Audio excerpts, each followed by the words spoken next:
It's your boy C-Class, aka FCC. You on FCC TV right now. You can't stop a moving culture. And today is different. Today we went into the actors basket. Yeah, the actors basket, and we came through with Dee-o Official.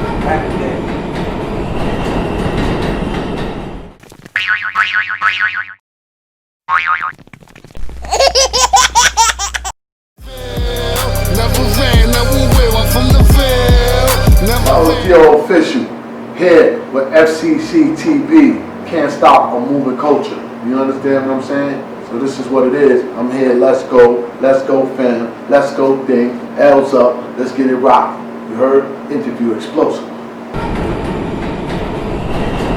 Dee-o, talk to the people quick fast. Tell them who you are and what they know you from, or may not know you from. I'm Dee-o Official. I'm East New York native, Brownsville / both sides of the world.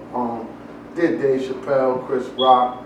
I did Blue Bloods, Ray Donovich, the corporate that's coming out. I did the Amsterdam. I also got a Grammy on Chris Rock, so I'm on Let's Go, which I'm one of the Cobra's D Money Bags, you know, and classes. You know, so it's a pleasure to have me on board with the family. I just stay constantly working, you know what I mean, staying focused on the craft, taking it tight. Right now we're inside my family's liquor shop. And we just chilling. We doing a live interview and we getting to the money. People say things about Browns in York. Was there a lot of love? Was there a lot of hate? What was your experience like for you growing up? Did you get bullied? What was it like? East New York, we had the Tut, we had the Drax, you know, Caz Webb, you know, a lot of real important people that played the roles in my life. Rick Martin, you know what I mean? So it was a blessing to have connections, and then most of them knew each other anyway. So it was more of a blessing for me to just, you know, to establish myself and move around. So speaking on Tut, Rick Martin's, no dudes, the dudes' names, big dudes' names. You from New York, you know the names. Growing up around them dudes, how did you be able to survive? Because a lot of them dudes are dead or in jail, not here. How did you be able to make it from that era and to still be here now, thriving as you are now? Did you get caught up in that things they got caught up in? What made you stand out?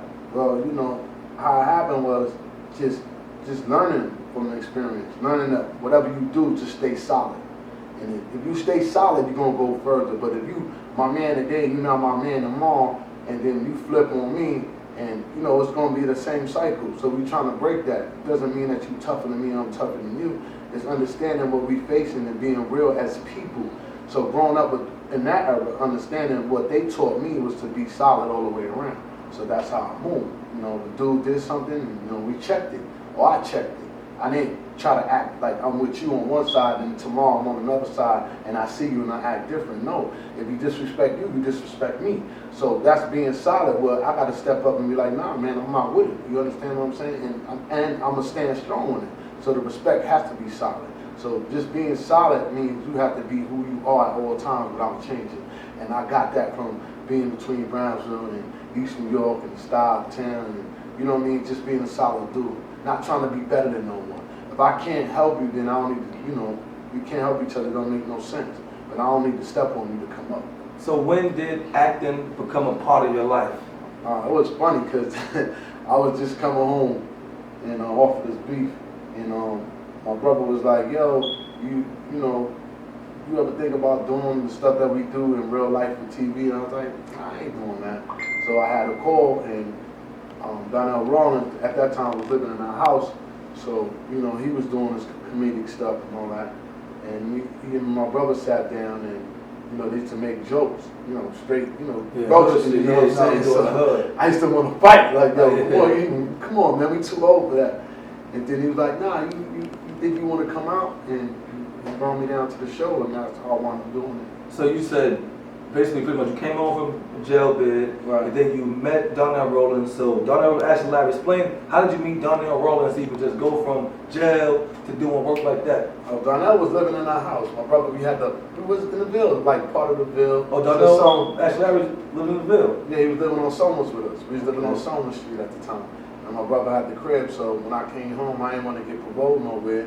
So he was like, yo, just get paroled to the crib. When we was there, and Donnell used to live upstairs. So at the same time, my family, you know, they had a bar called Poke Knockers, which from Poke Knockers became Milk River. Okay. So when I came home, that was kind of like for me to get a job with the, you know, the bougie side of the family, and then you had the wild side of the family and come over. So Donnell used to do the comedy there, and he So wanted he was like the funny dude of the family. So we embraced him as family. He's Okay, still okay. family to this day, but he just happened to come from DC and was on his mission to doing this comic, and our family had wanted to let him do his comic shows there. Okay. At the same time, he really had nowhere to stay at the time, so my brother wound up embracing him and letting him stay with us, and that's how we became one of his family through that side. But yeah, he offered me to come up to the show, and I wound up doing season 2, season 3, and I wound up working with Chris Rock.